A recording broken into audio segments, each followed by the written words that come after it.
with you in the Alpha organization, different student chapters here. Like Sophia said, my colleague Jessica and I will be presenting on different opportunities here at Sherwin, as well as some best practices when it comes to tackling interviewing and virtual interviewing. So quick agenda here, going over what we'll be speaking to as we will start off going over who we are, what we do for Sherwin-Williams, a brief company overview, career opportunities, and then we'll tackle interviewing prep, how to tackle those different interview questions, and how to follow up after an interview. So as stated earlier, my name is Stephanie, and I am one of the area recruiters here at Sherwin-Williams. I support Georgia, our Atlanta chapter, in Atlanta territory on into Alabama, Mississippi, Arkansas, Louisiana. I am a Georgia College and State University alumni and have been in the recruiting industry for a little over 2 years now. And I currently hire, and how I support Sherwin-Williams is I hire for our management and sales training program, which is our entry-level role after you graduate, as well as our summer internships.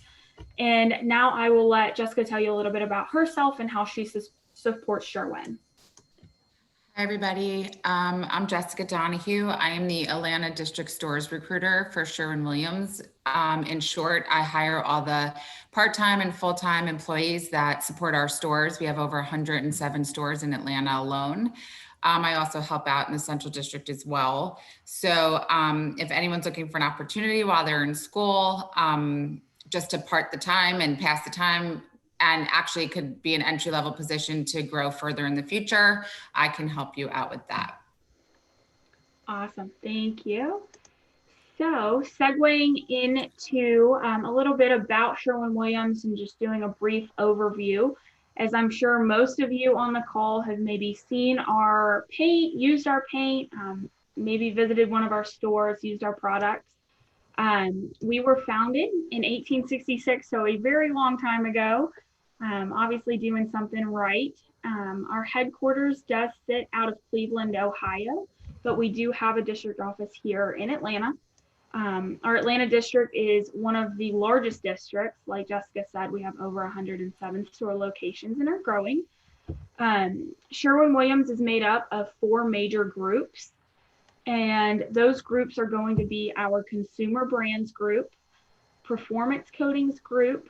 We have our global supply chain, as well as our Americas group. Now, the Americas group is known as TAG, which is what you think of when you hear Sherwin-Williams, and it is our group of storefronts, which is consisted of 4,750 stores around the world, and is exactly what Jessica and I are responsible for supporting. Our management and sales training program prepares you and sets you up for a successful career in management as well as outside sales. This program is going to fast track you into an assistant manager role within one of our paint stores around the nation. And how the program works and breaks down is you would train at one of our training stores within the district that you apply for a total of 6 weeks. During that time, you're going to get to learn about our business through hands-on training. Really diving in deep into our customer base, product knowledge, store operations, preparing you to step into that assistant store manager role. You'd attend 1 week of classroom training at the district office to network a little bit and see what goes on here. And once completed successfully, you'd be placed as an assistant store manager at a multi-million-dollar paint store. This role does require a completed bachelor's degree, and we are open to all majors. And I'll let Jessica speak to a little bit about our sales associate roles and kind of what that looks like. Thanks, Steph. So in our stores, we have part-time associates. The good thing about working for Sherwin-Williams while you're in schools, we have a really flexible work schedule. We can work around your school schedule. Plus our stores, as far as retail environments go, we close at 6 or 7 o'clock. So you're not going to have really late nights. that you have to worry about if you have work or, a test the next day. It's a great way to get in and start your career path with Sherwin-Williams. A lot of our part-timers are now sales managers and have grown into outside sales positions. And it's just a great way to start and get your foot in the door at Sherwin. Perfect. All right. So interviewing 101. Interview preparation. It's absolutely crucial. The more prepared you are, the better. When prepping to go through the interview process, submitting job applications, I would recommend, sitting down, self-reflecting on, what are those strengths that you hold? Where can you improve? Or maybe what is one weakness that you have? What are your career goals? Where do you see yourself, or where are you striving to be within 3 to 5 years? Most importantly, what questions do you have? In my opinion, prepared questions shows interest. So write those down. Ask them in your interview. Don't be hesitant to do that, as that is exactly what hiring managers, recruiters, HR representatives are looking for. After some of that self-reflection, study that organization. Review the company website, use LinkedIn to your advantage, see what's going on, see what, where those recruiters are at, what are they being involved in. Be prepared to speak to why you want to work for that company. And lastly, study that job description. How does your experience align with that position?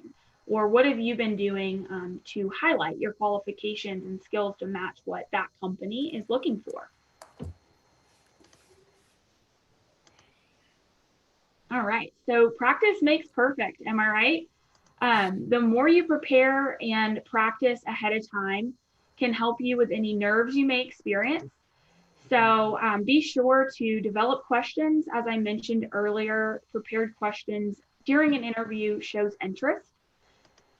Dress to impress. I always recommend business professional unless you are told otherwise. And bring a professional portfolio with multiple copies of your resume, pen, take notes during that interview. Arrive 10 to 15 minutes early and always be confident in what you're saying. All right, so tackling phone interviews. Often this is the first step in the hiring process with most companies, as you'll initially start off by speaking with a recruiter or an HR representative. For Sherwin-Williams specifically, you will always start the hiring process in this step before moving forward. So if you're interested in the Atlanta area, that would be either myself or Jessica. This initial conversation is for the company or the recruiter to really learn more about you, your interest in the company, to go over any requirements for the role, as well as answering any questions you might have. I always like to say this step is really for you to decide and determine if this is something you're interested in pursuing. So don't hesitate to ask those questions, as this is what we're here for, is to make sure that it is the best fit for both sides. Treat this as you would any other interview. Make sure you're prepared ahead of time, maintain professionalism throughout the call. Be on time for that scheduled call. Try not to miss that and pick up, when that recruiter or HR representative is reaching out. So now that we all are experiencing this virtual world and navigating it through together, let's talk, virtual interviewing best practices. During a virtual interview, identify where you'll be ahead of time. Prepare your space if needed. Make sure your space is tidy and free of distractions. Test that technology ahead of time. Try to eliminate glitches as best as possible. They're always going to happen, but try to eliminate them to your best of your ability. Look at the camera, not at yourself. Know how to navigate the mute button.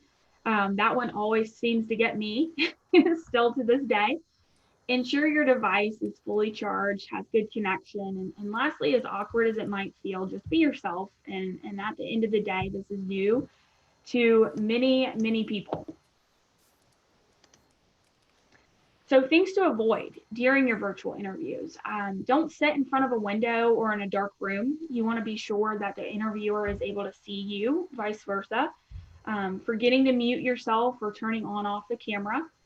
Messy room surroundings, best advice would be to pick a place where the least things are behind you. So maybe like a blank wall.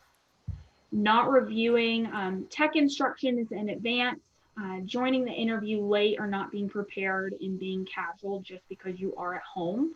As always, business professional dress is best, and unless you're told otherwise. Um, so I'll turn it over to Jessica to tell you a little bit how to tackle about the hard question or tell me about yourself and go over what we recommend as the STAR approach. Okay, so almost guaranteed your first question will be, tell me about yourself. Just give a short introduction of who you are. You don't need to start way back at the beginning. Obviously, you would have looked up the company that you're interviewing with. So, you can gear your education and your relevant and recent job experience towards that. Share with the interviewer how you're qualified, why you're interested in the opportunity, and of course, always demonstrate some enthusiasm for the company and the opportunity that you were interviewing for. So the STAR approach is, it provides you with a way to structure your answers in a manner that the interviewer will be receptive to. STAR is an acronym for situation, task, action, and result. Situation is when asked a question, you want to detail the background, provide some context to the interviewer, maybe where you were when this took place. As far as the task, describe the challenges and your expectations that were given when you were given a certain situation, maybe what needed to be done, what you did, and why you did it. And that would lead us to action. You want to elaborate on what you did do and what tools did you use to complete the challenge that you had in front of you. And results, explain what happened after you were given this challenge or something that happened in your last position. Tell your accomplishments and how it all worked out. So STAR approach is situation, task, action, and results. So basically, how can you prepare? So you just obviously want to remember and review the projects you've participated in and worked on in the past. Even if that's just at school, you can easily translate that to work experience. You want to make a list of your accomplishments and strengths. Where have you shown worked well with leadership, worked well with a team? Where have you had to use some conflict resolution and show some initiative? And where have your, I'm sure, awesome communication skills come in handy? Practice using your examples aloud. I remember when I first went on an interview, I practiced with my parents just to hear what I was saying. And obviously keep your answers informative, but short. You don't want to speak on and on. About 2 to 3 minutes is perfect for the interviewer. Awesome. Thanks, Jessica. So interviewing and following up after your interview. Follow-up is another step that is absolutely crucial to the interviewing process. This step will make you stand out amongst other candidates. When sending a follow-up or thank you note, keep it short and simple is best. Thank that interview team for their time. Explain, why you're interested in that role. Ask about next steps and maybe when the decision would be made. If you don't have that interview team's contact information, I would always suggest maybe reaching out to the recruiter for guidance, or while you're in that interview, asking for the team's business cards and following up immediately afterwards, and or I would say within the next 2 to 3 days as a best practice. So lastly, we'll leave you with just some tips and things to avoid. So while you're interviewing, be yourself. Convey excitement, enthusiasm, show interest, speak confidently and clearly, slow down, pause to collect your thoughts. Like Jessica said, maybe 2 minutes max, beware of rambling. Practice your answers in advance to remove any fillers. Maintain comfortable eye contact, a strong handshake, be articulate, organized, and genuine while meeting with management teams. Things to maybe avoid is some unprofessional dress, arriving late. If you are going to arrive late, I would always say, maybe reach out ahead of time, let them know that something's come up in providing an adequate reason. Don't be rude or disrespectful, being unprepared, not researching the company ahead of time, Don't forget a pen or paper for notes. Don't really have an uninterested attitude, and don't come in there with no questions. As like I said, that might come off as that you are uninterested. So I will leave you with that. We thank you so much for having us again today, and I'm looking forward to meeting all of you in our breakout sessions here shortly.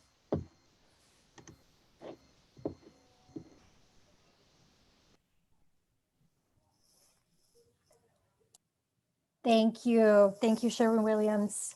All right, Rigo Juarez, UPS, last but not least. Perfect. Thank you, everybody.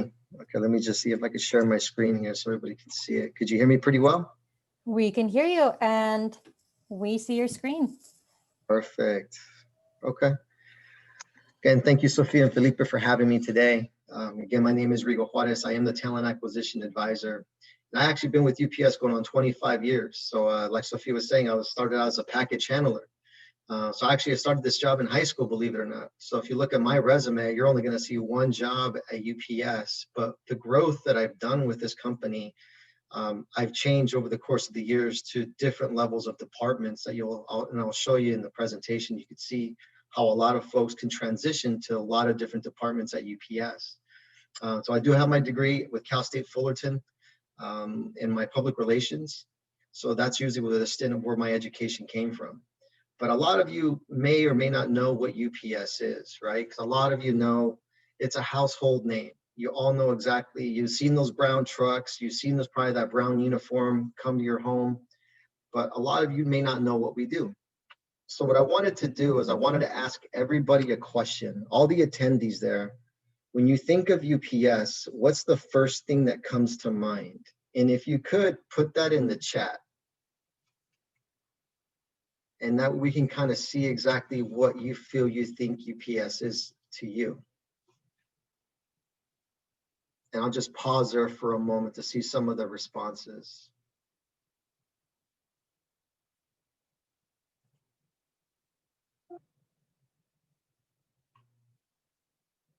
And I'm not sure, Sophia, if you're able to see those responses there at all.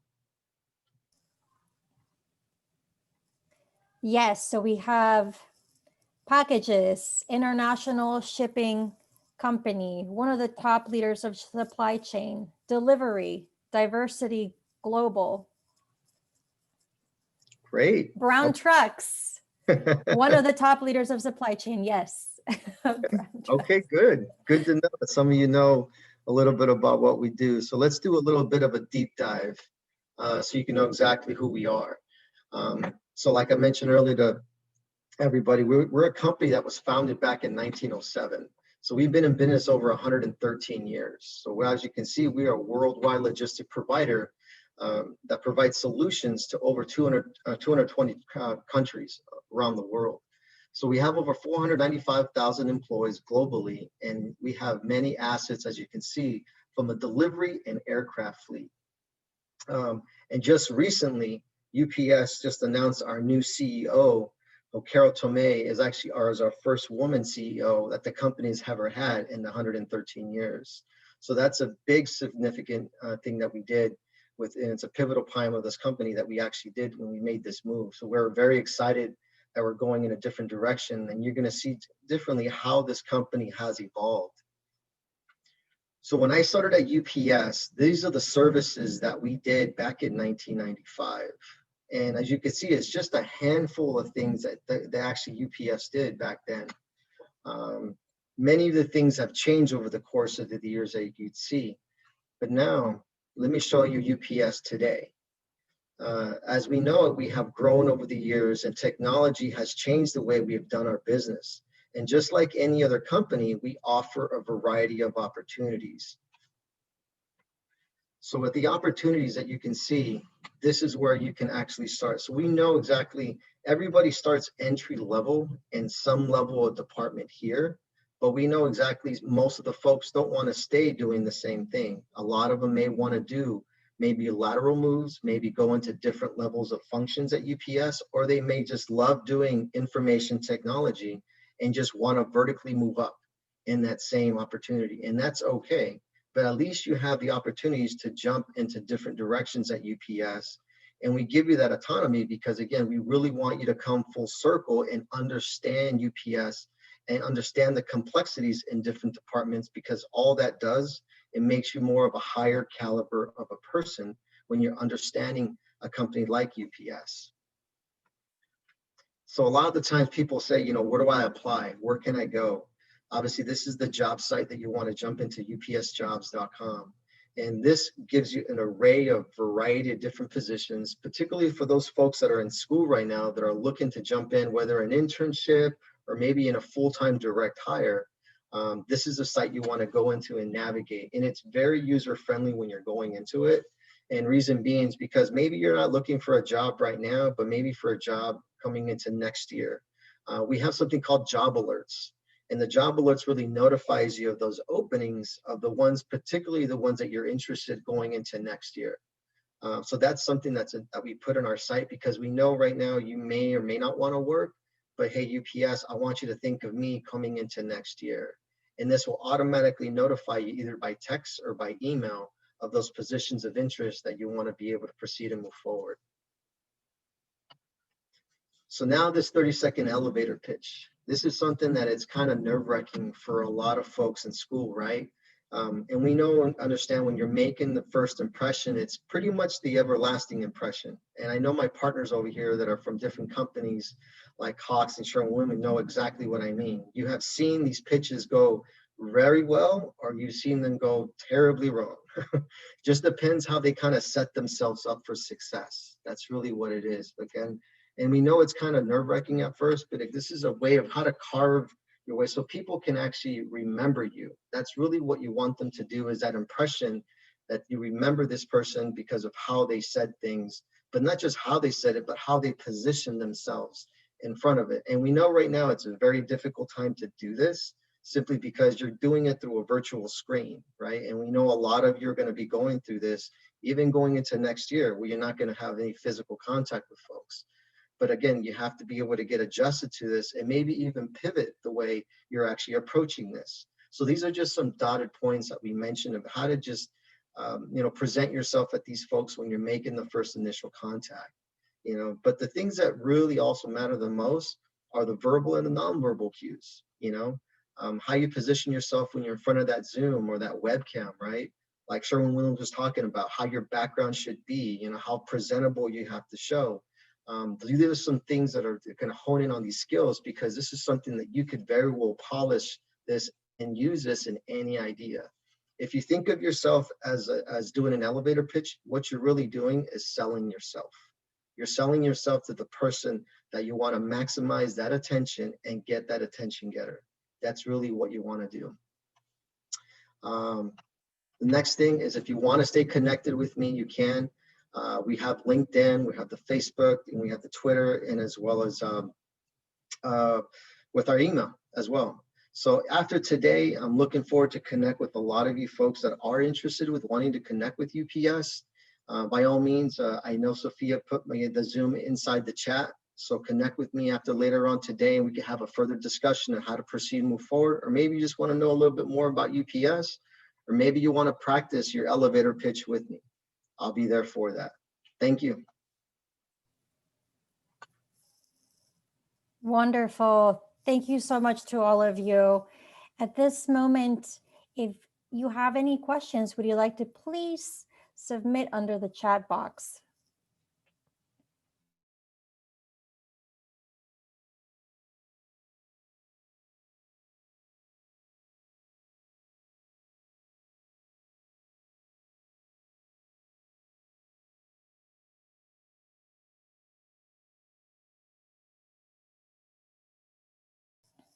All right, well, I have a question for, and open to anyone as we wait for questions to come in.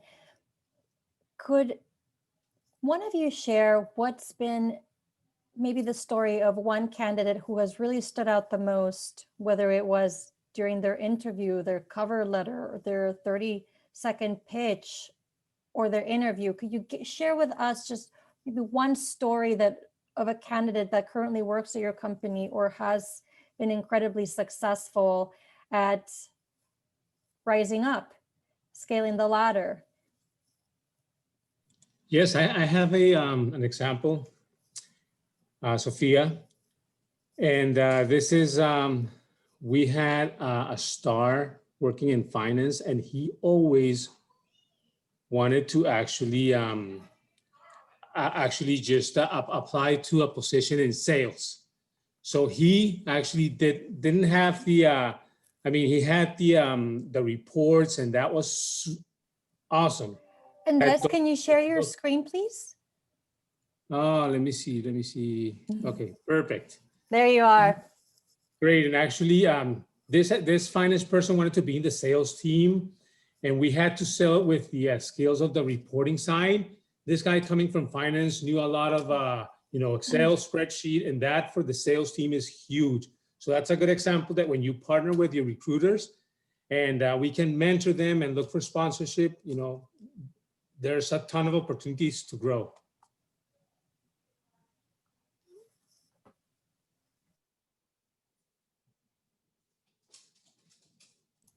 I can tell you that yesterday when I was in my office, I looked up and there was a new sales manager looking at me. He was in the office across from me. And it was one of our old store managers, Ramon, who had started as an employee in one of the stores. And so he has gone from being an employee in the stores to working his way up through the, I'm not sure if he did the management training program, but he worked his way up through there. And then he became a store manager, assistant manager, store manager. And now he's a sales manager with people working for him and reporting to him. So it's a, direct line from being in the store to a management in not that many years. It hasn't been that long. And so it was nice to see a face that had started, from someone that I hire with, going sort of through where Stephanie would hire for, and now even beyond to one of the sales managers.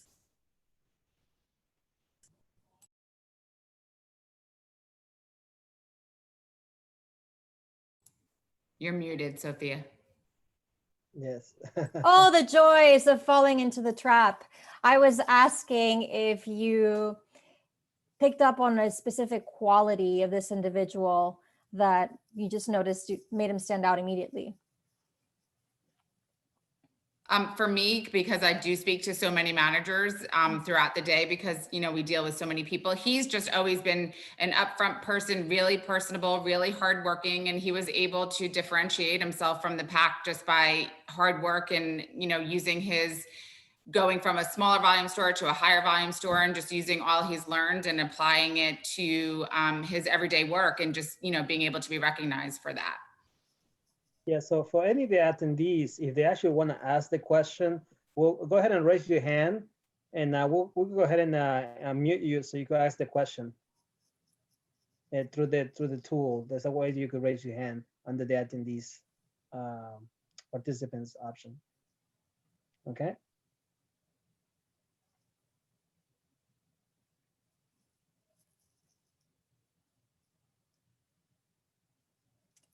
I will ask another question for the students that are currently joining us today. They don't have that much experience, but they maybe have leadership roles within school. What are you looking for out of your hires coming out of school?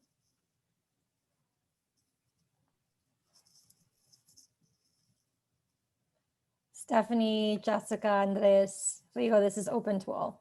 I would definitely say kind of what we're looking for, even if they do have lack of experience. I would say everyone has experience in doing something, whether it's, babysitting, getting involved in an intramural sport, or joining a club, being involved in Alpha.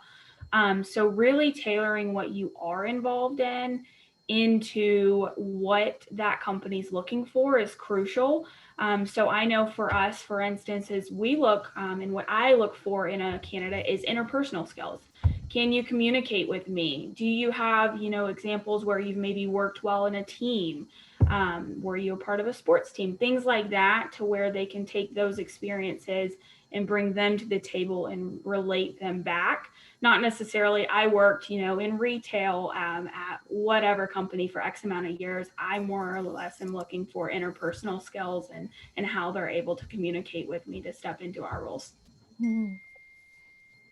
Terrific. So we've covered students, we've covered also qualities that stand out this question would be for Rigor or Andres. As D&I continues to be, I hesitate to say the word trend, but it's what it seems like in some places, but in others it's really heavily and very strongly admired and continues to grow. On the question on women, I hear from a lot of people that sometimes it's like, oh, well, we don't have enough women in particular industries or in the automotive or in the supply chain. Again, this could be just word of mouth, not correct information. Could you tell us more as to speak just slightly about what your experience is now trying to hire minorities and also women?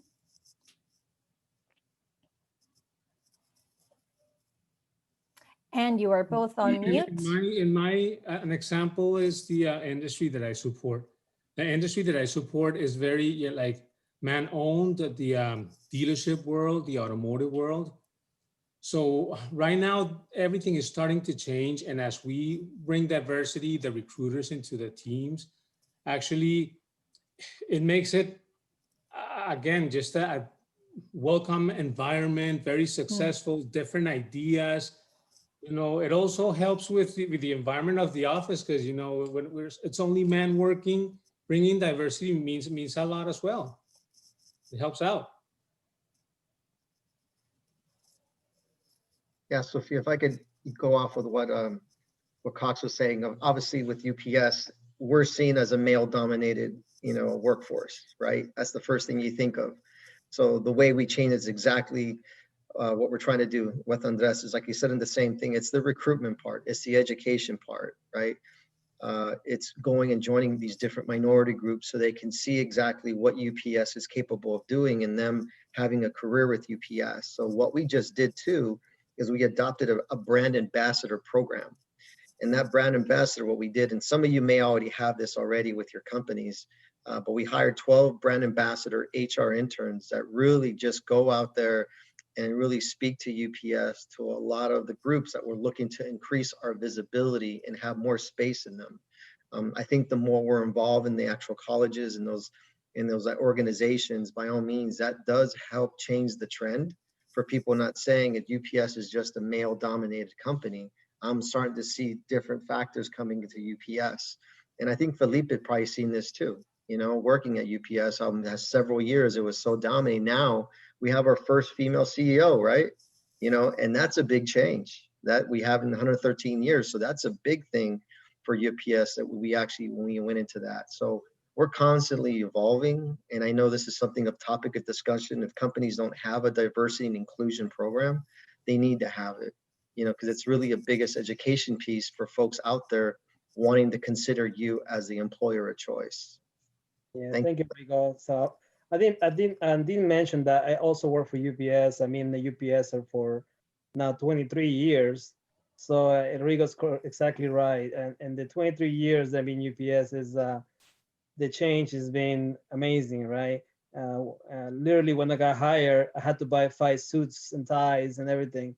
And then 2 weeks later, they say, oh, we don't have to wear a suit. You can just wear a tie. You know, so just going with that, and then from then there was no tie, only tie on Fridays or something like that. So, or no ties on Fridays. So then now we wear jeans, you know. So it's and it's the change is always there, and UPS is definitely, it is a huge company, and it's in a company like this is I like to say is like the Titanic, right? You cannot turn it that quickly, right? So you have to give it time, but it is, I see the change. I see especially in diversity and inclusion, they have a big emphasis, especially with the BRGs, the business resource groups, doing an amazing job in different affinities. It's been incredible. I'm here because of the BRG. I'm able to be president of Alpha because of the BRG. I won't be able to do what I do. So I'm so glad to UPS to give me the opportunity to join a group like this and able to connect with the community and connect with you guys. So thank you, Rigo. Yes. Terrific. Thank you to everyone. We have shared the links for you to join each organization in the chat box.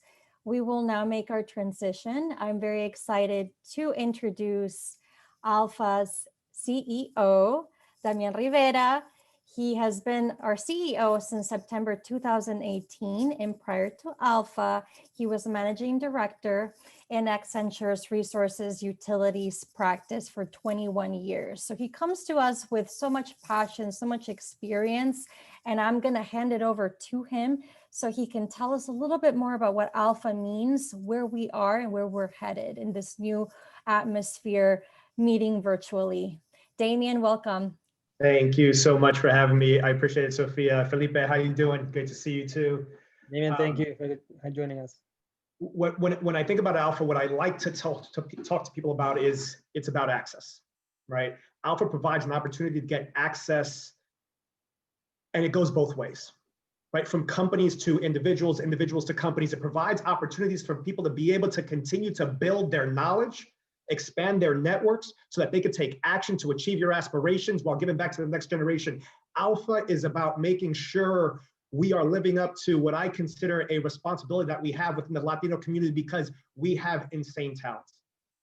One of the things that I like to talk about and I like to say is equity of opportunity is not the same as equity of responsibility. With increased ability comes increased responsibility. The Latino community has amazing abilities, which means we have a responsibility to make sure that we are continuing to give back to each other, to our communities, to continue to grow. And so when I think about the future of Alpha and where we are continuing to go, there are very specific focus points. First thing I want to talk about is very quickly, and I know we don't have a ton of time, there are 6 areas of focus. And I'll go super quickly. First is domain competency, making sure that people understand you better be good at what you do. And so how do we make sure we are helping our members continue to get really good at what they do, right? But that's table stakes for all of us. Anybody go into a company, the expectation is that you are good at what you do. So that alone is not going to be the end all be all to get to the next level. The next piece is social engagement. How do you leverage who you are, your journey, everything about you to be able to connect to others, to be able to understand mentorship, sponsorship, how to be able to make sure that you are leveraging this Alpha network to be able to create opportunities for you to be able to grow. So that's that social piece. So domain competency, social. Next is wealth creation. How do we make sure we are continuing to build wealth for ourselves, for our families, for our communities? You oftentimes hear about the Latino GDP. You hear about the spending power we have, but you don't always hear about the wealth that we are building.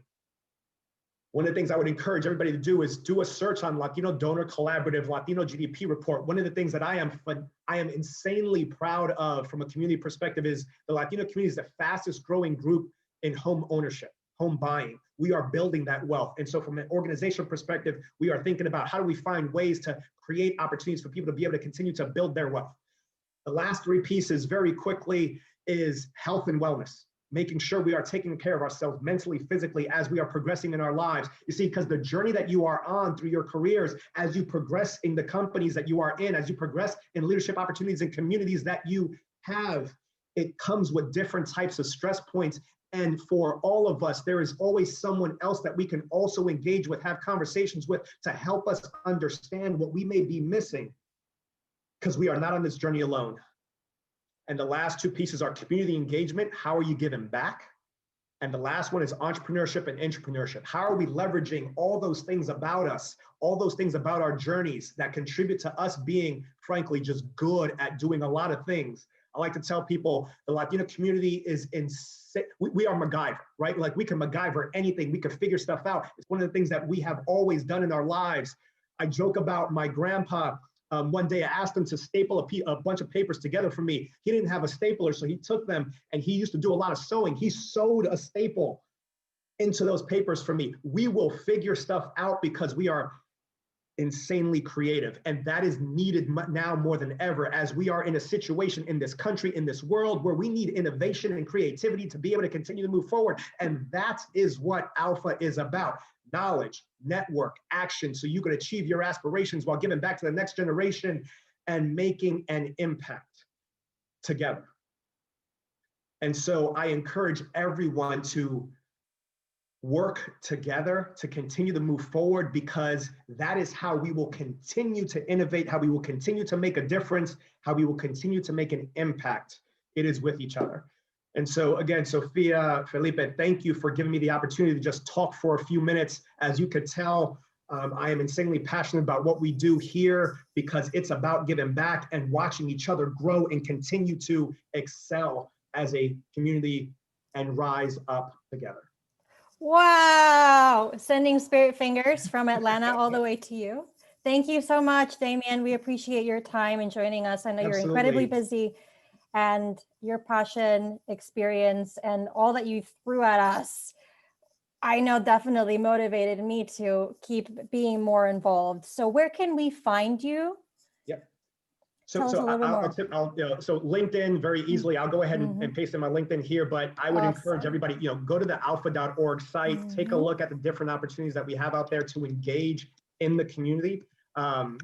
And I'll give both my LinkedIn as well as my Instagram. My daughter got me on Instagram a while ago, and I will tell you all this. If you are looking to engage with other chapters, other people, our network, phenomenal place to do it, leveraging Instagram. It's outstanding. I haven't quite gotten on TikTok yet. I have an account, but I haven't quite gotten there yet. But I will also text over my LinkedIn right now in a second. But I would love to connect in with everybody here, because again, going back to the point of knowledge, network, action, all three pieces are needed all the time. Knowledge without a network and not taking action, what's the point of having the information? Knowledge with a network and not taking action, again, what's the point? Having knowledge, trying to take action without a network, you are going to move insanely slow. You don't have the opportunity to make a stronger impact through a network. Put all three pieces together, and that's what we're focused on making sure we continue to do for everybody. And so again, thank you very much. And I'd love to connect with everybody. And I love what's happening out there in Atlanta, of course. I wish I could physically be out there, as I'm sure all of us do. Sometime in the near future. That was definitely our plan for this year. But hey, hey, we make the best of it. We make the best of it for sure. Yes. For sure, next year, hopefully, if we're able to do it, we'll do it, Damien, for sure. Absolutely. Thank you again so for your time. much. Thank you. Transitioning to our workshop number 2, I'm super excited to welcome Michelle Anjoli Beato. She joins us today from the lens of a career coach. However, she's been in television segments from ABC, NBC, Telemundo, and Univision, and she's held several roles as well in Mercedes-Benz, as well as Delta Airlines. Michelle, I now pass the mic to you so we can learn more about how do we really leverage the last 3 months of this year as some of us aim to pivot our careers or learn how to do so in the near future. Thank you so much, Sophia. Actually, it's interesting because I just saw a question in the chat right before Damien started asking about career pivoting. So it's a good time to talk about it. So I'm actually going to start sharing my screen.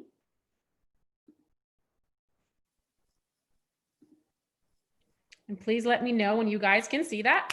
We can see it and hear you perfectly. Awesome. So yes, 5 tips to pivot in your career.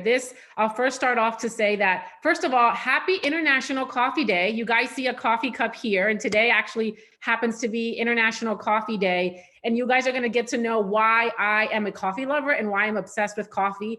So I'll talk about that in a little bit, but pivoting in your career, it's always been important, and I've done it myself 3 times in my career, and I'll share a little bit more about that. But especially this year, it's extremely important. Obviously, due to the amount of change that's happened in 2020, there's a lot of thinking of, where can I pivot? What else can I do? Where can I take my talent and skills? So we're going to start, and hopefully there's a lot of information that I want to fit into this workshop, because I am super dedicated and super motivated and love this topic, and want you guys to get as much information as possible in this workshop. So first off, a little bit about me and why am I speaking about this?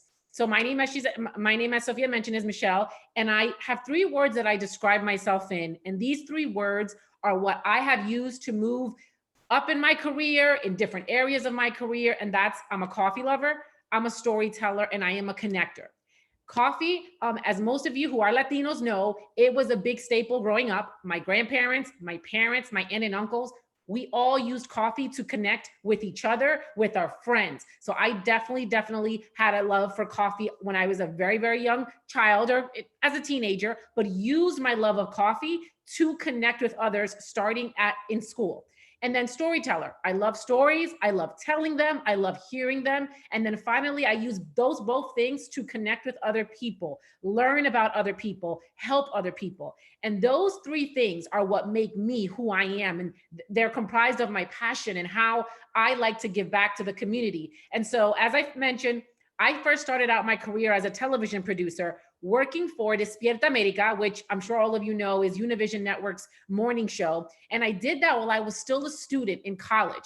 And I did that connecting, talking to people, learning about people, offering my services, and just soaking up all that I could from others. And so I worked in television in New York City for a number of years. I was actually super privileged to have worked for shows like The View. I've worked for morning shows from ABC, NBC, even Telemundo. And I did that over a number of years. I actually got the opportunity, again, through coffee, connecting with people on a regular basis.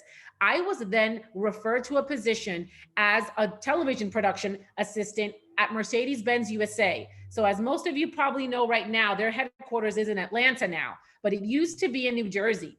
And I actually spent about a better part of my career producing video content for Mercedes-Benz, but also marketing. That was the second pivot that I did in my career.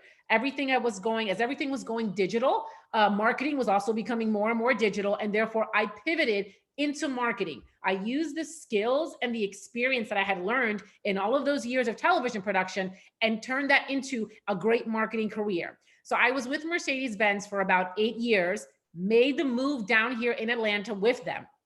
And soon after, about 2.5 years after, I actually was recruited to go to Delta Airlines into their digital marketing department. And so doing these different, getting these different opportunities, I did find a need when I came to Atlanta that there was a need and a gap in communication, in personal development, especially in with minorities. And that's one thing. So when I was working at Mercedes-Benz, I actually built my own BRG, which was called Connect. Thankfully, I had the support of executive management. And what I did was I actually used all the lessons that I learned and started connecting professionals and leaders with each other. So for example, since I was the one that actually moved with the company, but one of the few people in my area that did, I had all the connections and did that. And we did amazing things like one-on-one workshops. We even had a speed networking session that we held for students where we held a contest and we prepared students to network with every major leader in the organization. It was amazing. And so doing that work led me to what I do today, which is I am now a speaker and a career mentor, and I actually help both professionals and leaders learn how to connect. So as a professional, I do workshops for a lot of leading companies, Toyota, Lexus, where I teach people how do you connect in your organization for professional growth, especially in companies that we just heard about from now, UPS, Sherwin-Williams. There is a lot of growth opportunities in these organizations. How do you start connecting, especially as a young professional, but then even as someone who's a little bit older, who's been in the same area for a really long time? How do you start connecting so that you can pivot into different areas of the company or into a totally different profession? So that's what we're going to start talking about today. And so I'll start off where hopefully you guys can screenshot this, take a picture of it. But here is concisely, I wanted to start with the 5 main tips that I'm going to go over. So the first one is identifying your skills and your strength. The second one is identifying areas of interest. The third one is finding your uniqueness. Fourth one is rebranding yourself. And the fifth one, the most important one that I really, really love as well, is connecting with others. So I'll first start off with the first tip, identifying your skills and your strengths. And what do I mean by this? What I mean by this is take some time and think about this after this workshop. Write down what are some of your innate talents. What I mean by this is growing up, even now in your career, think about the things that you're innately good at. What are some of the things that almost don't require a lot of effort and that you're great at? Great at problem solving, great at communication, great at a specific skill. Are you a musician? What are all those things that you're really, really good at, and you should write them down. And the second one is your investments. What have you invested in? Your college education, your courses, anything that you've taken the time to invest your time and your resources in, write those down as well, because those together identify your skills and your strengths. So that's the first step. And then I want to go into this because this is extremely important. Some of the things that I've gathered in my work, your skills and your experience are transferable. So I want you to just take a look at, once you write down step 1, all of your strengths and your skills, I want you to think about how those things are transferable to another area in your company, another field, because they all are. We just sometimes don't think of it that way because we're sort of predetermined to just think about the area that we're currently in. But there is so much more to explore, and these skills are transferable. So make sure that you keep that in mind. Moving on to identifying areas of interest. So this is something that I want you to think about. So specific field or task. So these are 2 ways of looking at it. Is there a specific field that you're not currently in, right, that you want to pivot into, that you've had an interest in? What are those fields? There can be any number of fields, 2 or 3, or look at it as tasks. What are some things that you've been exposed to or have a curiosity about? So for example, if you are a marketer, but you've had an interest in the legal department, or, vice versa, what are those specific things that you've been exposed to that you're like, I maybe might have an interest in actually doing that? Write those things down. And then this is a big one and an important one that people sometimes, it's funny, they don't seem to think about too often, which is specific environments. So think about the work that you do today and think about, what kind of environments do I really enjoy? Have I enjoyed working from home? Do I enjoy working with different groups of people? Do I enjoy going into an office? Do I enjoy working alone? Right? Those are critically important. And one thing that I want you to ask yourself is, even if you're looking back, whether you're a student or a professional, what are some areas or times, specific times that I've done my best, that I can show my true value, that I feel comfortable? What environments are those? And those are things that you should write down, because when you write those things down, those start triggering thoughts and ideas in your head.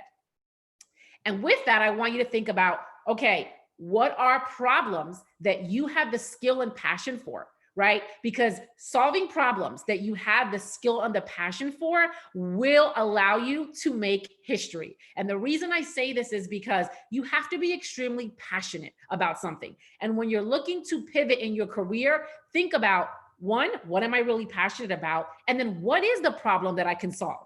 What are my unique talents and abilities that can help me solve those problems? Because together, that's when you make history. So very mindful of that.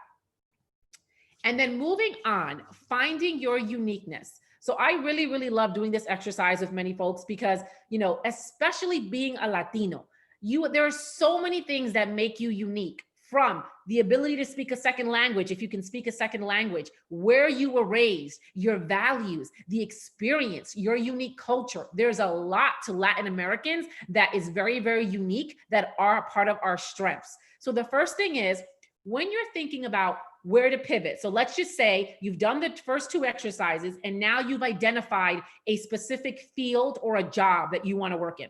What makes you uniquely qualified for that job? You don't have to have a specific experience in it just yet, but how about those soft skills or that background or unique characteristics that might be beneficial to this new field or job? So think about it in that way. What is your unique qualifier? And the first 2 exercises will help you identify that. And then branding. What is your brand?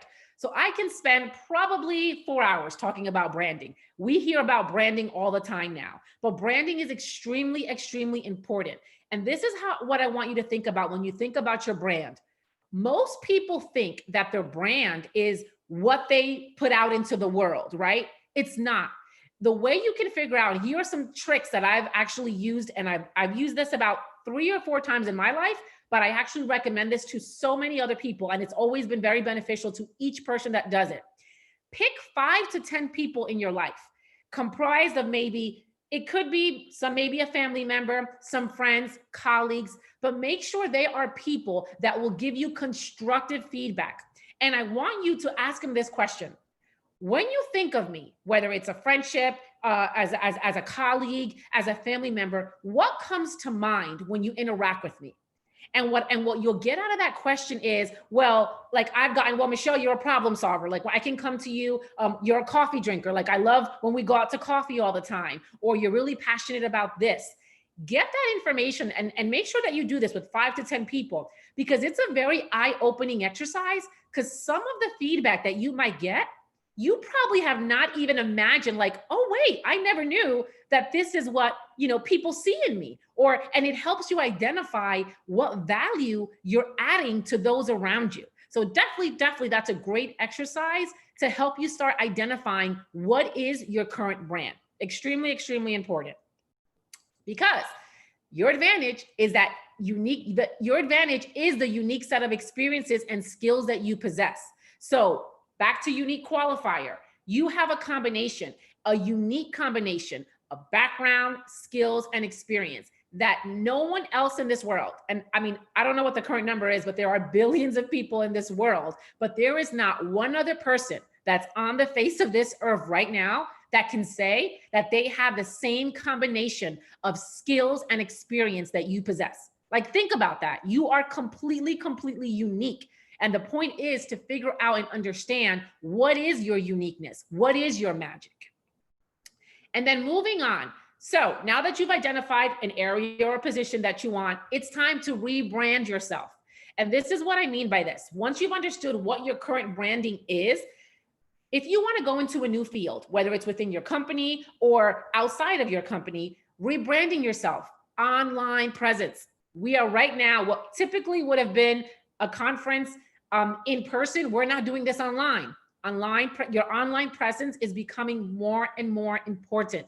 And as some of the folks talked about earlier in this presentation, right? Thinking about your social media, thinking about your LinkedIn, right? Once you establish what's your unique qualifier and what is the unique field or position that you want to now go into, how can you now tailor your online presence to fit that, right? Because that's your goal. So make sure your social media accounts, your LinkedIn account, all of those things reflect who you want to become, not who you are today, but who you want to become. So it's extremely important that you be very mindful of that.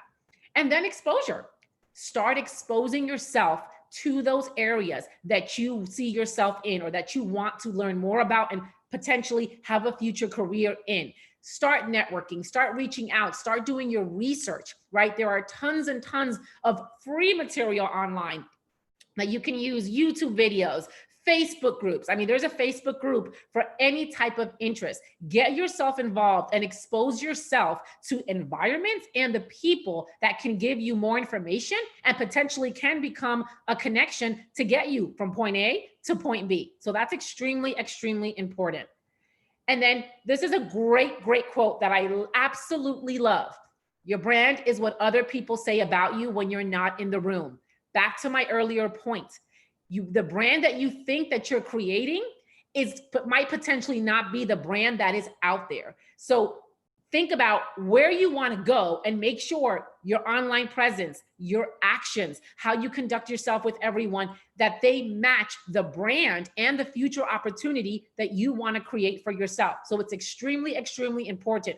Your brand, right? The desired brand that you want to create, your actions have to be consistent with what you want to create. So be very mindful of that.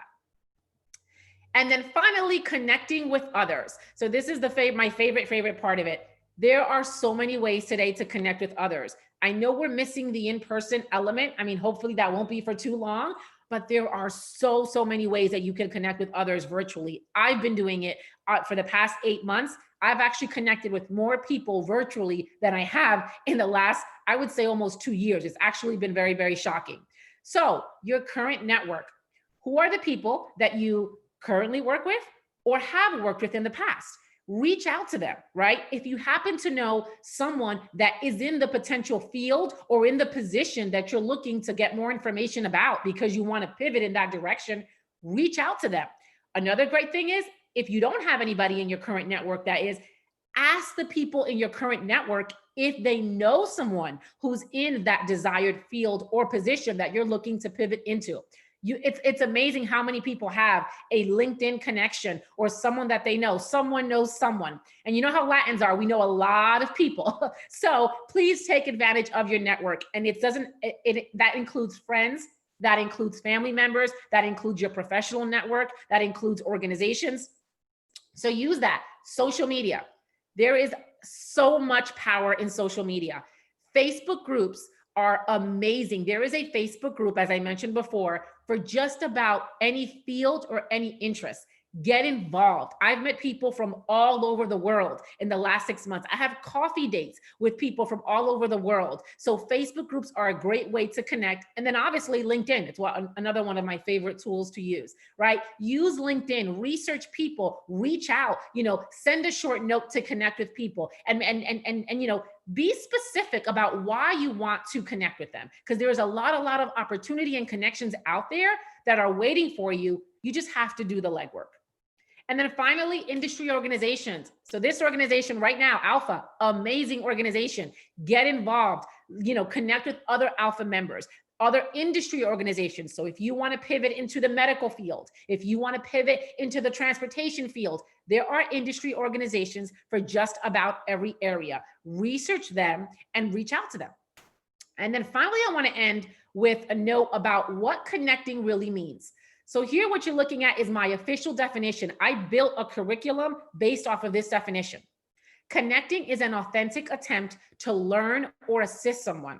So the three main components, authenticity, learning, and assisting, those are your three key skills to genuinely connecting with people. It's what I've used my entire career to move around, pivot, and ultimately get my dream job twice. So one thing, being authentic. Be you, right? Once you know what your unique qualifier is, use it, right? Be you, who you are. Make sure that shines through, because again, back to my earlier point, there was only one of you in the world.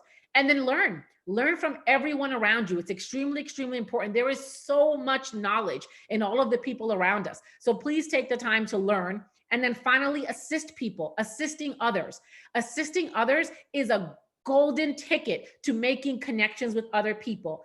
If you have a specific skill, talent, knowledge, use it to assist others, because that allows you to build solid connections with others. And then finally, what I just want to say is connecting. I hate using the word networking, because to me, networking has always seemed a little, rehearsed or mechanical. Connecting is the key. And us as Latinos, we have that special magic. We were born in different, exposed to different cultures, right? We come from, families who have come to this country, who have worked hard, who have connected their way to getting resources, to building wealth, to getting success. So please, please, please own it, use it, and connect away.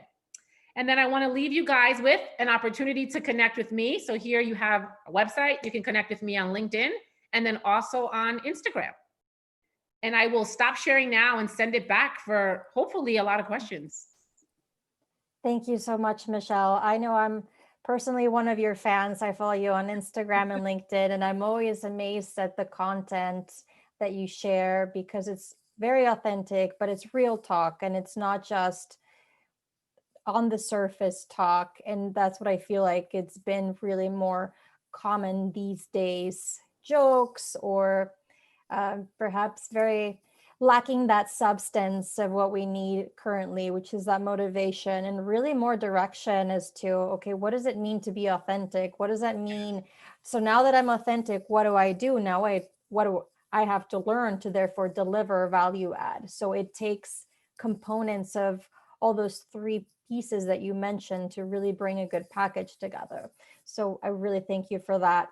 We had a couple of hands raised during the presentation that are now lowered. Is there anyone that has questions? Please feel free to go ahead and raise your hand again.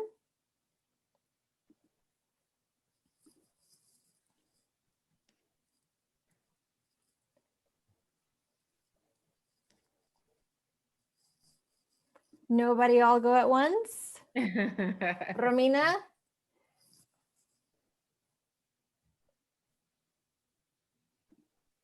All right, so this is from Marissa. She's really saying, I don't know what to do with all of my knowledge in different areas. How could we advise her to make a pivot now that maybe she has so much knowledge, so how can she filter all that knowledge to her next career move? So the first thing, Marissa, that I would say is you are at an advantage, right? Historically, people think that having knowledge in different areas was a bad thing. Well, right now, as many of you who do work now for corporate America understand that right now, being in a specific area for a really long time without growing or getting new knowledge is actually considered a bad thing in some areas. So you having a lot of different knowledge in so many different areas, package that up, right? So going back to the first two tips that I gave of writing down, right? What are your skills? What are your strengths? Include all of that knowledge in there, right? Because in doing that, that'll help you pair it up with what your potential interests are. Now, you haven't explained like what you're doing now and what you're looking to pivot into.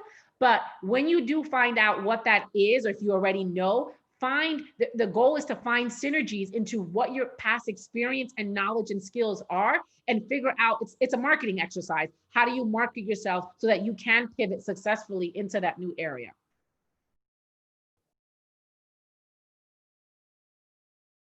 Terrific.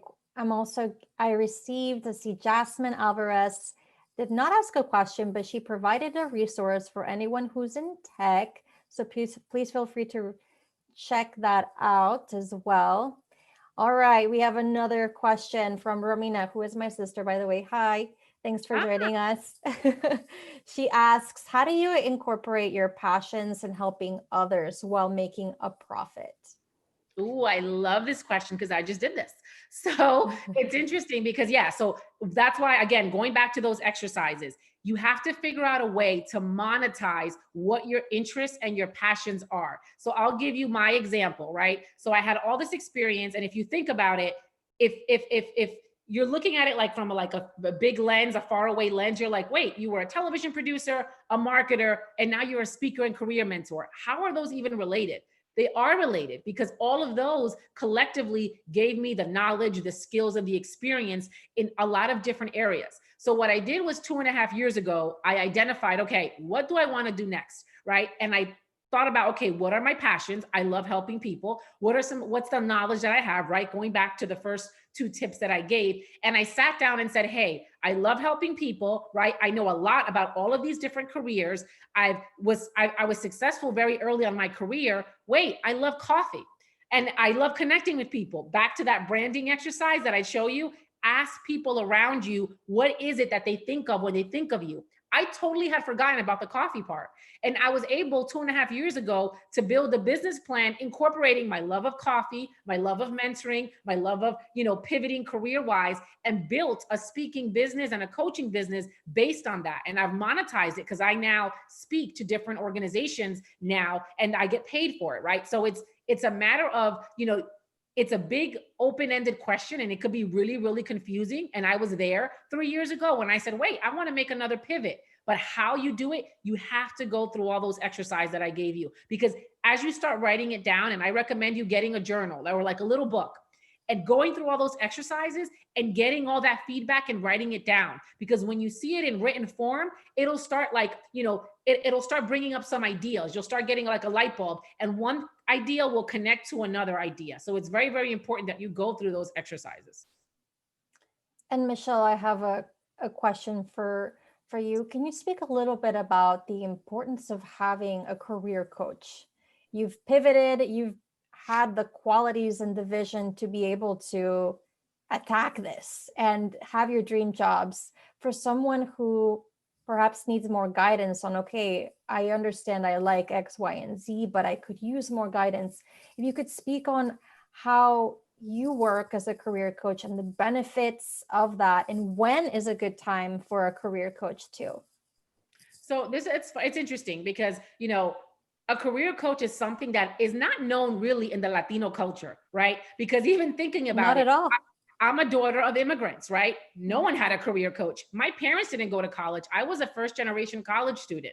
So, my stepdad is Irish. And, growing up with someone from a different culture who, they believe in personal development. They believe in a lot of different things. So career coaches, what they do is and this is the reason why I started my business, was I saw that gap in Latino people like me, right? Latinos, Black Black professionals, Black students, minorities, they don't have that that culture of personal development just because they don't come from that, right? I mean, I was brought up, and I'm sure many of you on this call, to go to college, check, get a job, a good job, and you stay there, right? And the problem with that is that unfortunately, we're living in a new era where people are no longer staying at jobs. Even if they want to stay at a job, a specific job in a company for a number of years, it's just not possible due to a lot of changes. So it's very, very confusing for someone, especially Latinos, African Americans, Indians. I have a lot of students that are from India, that we just are not brought up with that level of risk taking and change, because that's what it is. Remember, we are come from an area where it's find the safe job, right? Get the safe education, but we're living in a world where it's no longer safe. So you have to take some risks. But in order to take those risks, they have to be calculated risks, right? You have to learn, and it takes some introspective work, like what I'm telling you guys to do. Ask people around you, what do you think of me when, what do you think of me in certain interactions? It takes that work, and that work is not something that comes second nature to a lot of Latinos. So that's what my mission was in starting this group, is helping people, one, figure that out and navigate through that. And then the second portion of it too is helping Latinos, African Americans also figure out, how do you connect with other cultures? Because that's another gap that I found working when I started this at Mercedes-Benz.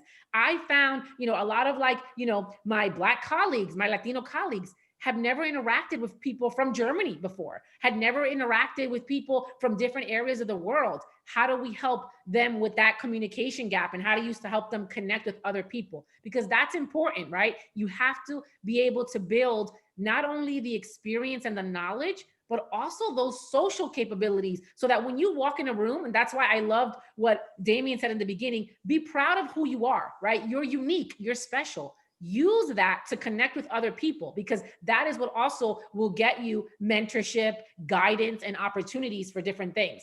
And I'll tell you one thing, for me and the reason why I'm so passionate about this is because people don't believe this, but every job, including my first job as a television producer, I got having coffee with people, having coffee. And people are like, how is that possible?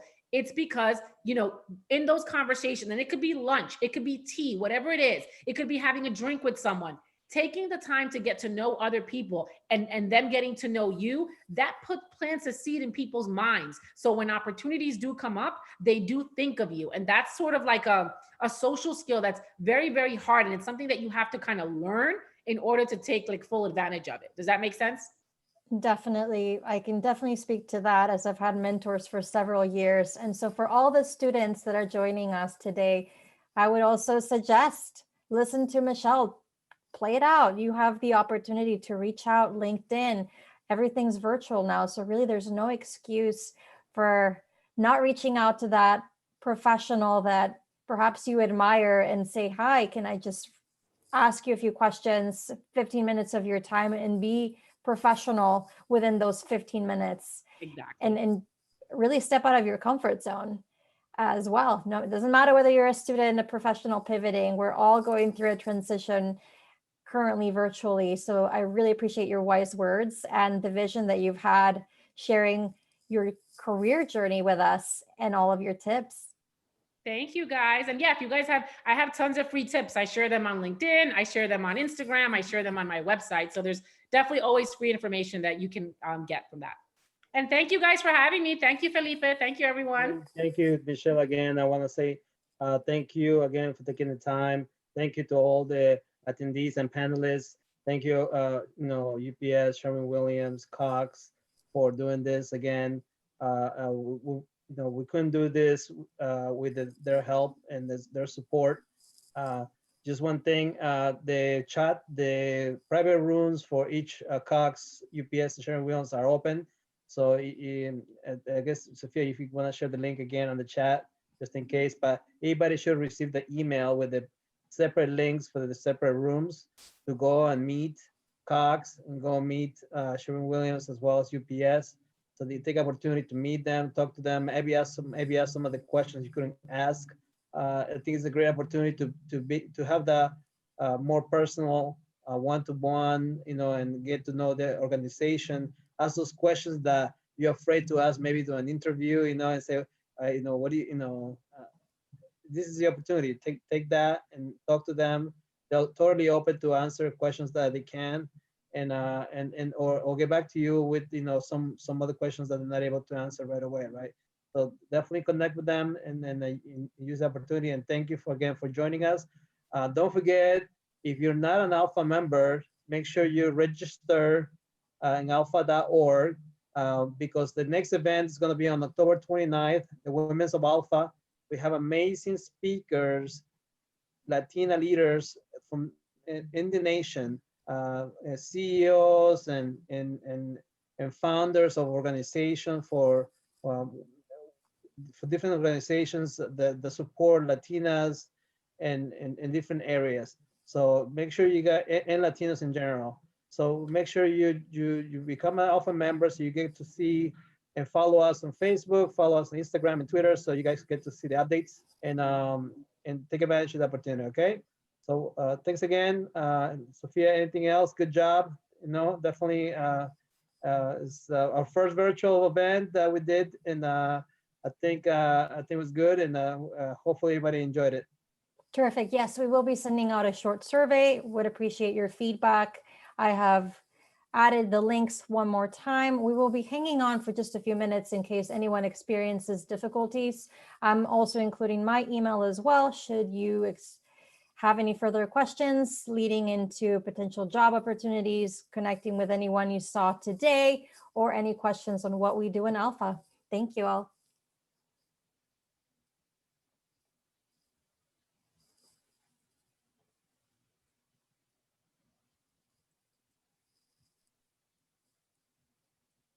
Awesome. Thank you, Maria. Thank you, Michelle.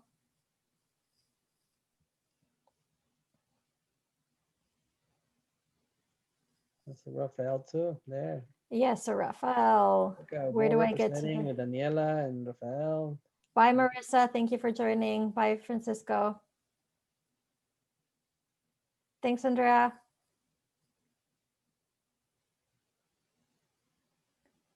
So Rafael, you have to, depending on which one you choose, which organization, you would click on the link to join their Meets or Zoom. Right. Some organizations are using Microsoft Meets. Some organizations are using Zoom. You're welcome, Rafael. Yeah.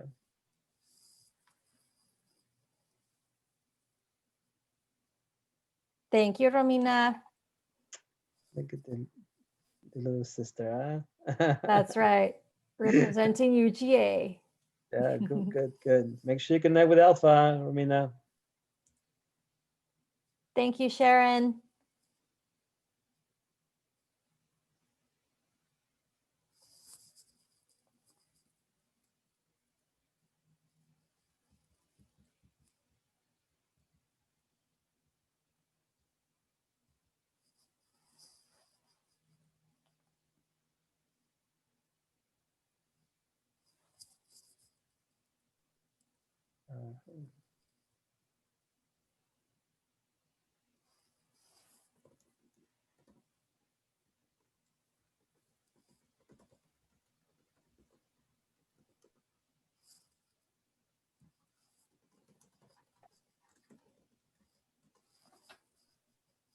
A few more people still there. 13 more people.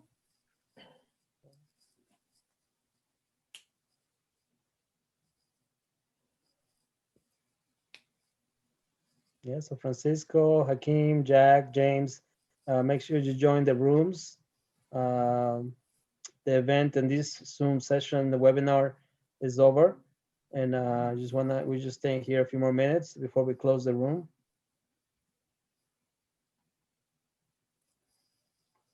Jasmine also, I see there. Hello.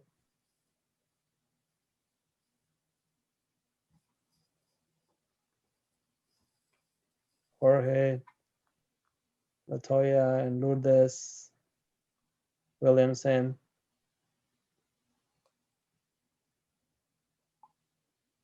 Thank you for joining, everybody.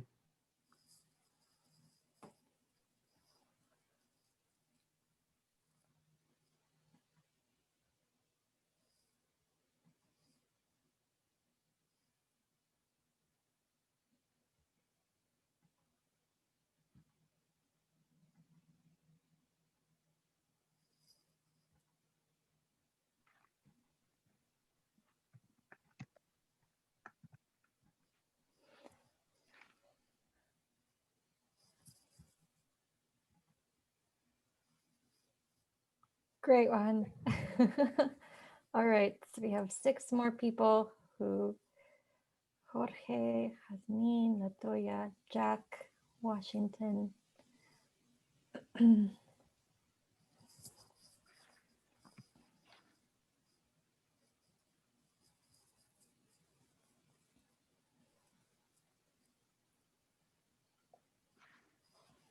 Shall we give it another minute, Felipe?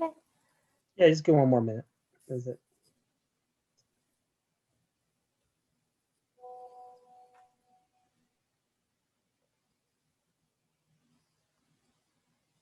Maybe we should put some music. There you go. The last minute. Countdown. We should have a countdown next time. I agree. We'll work on that.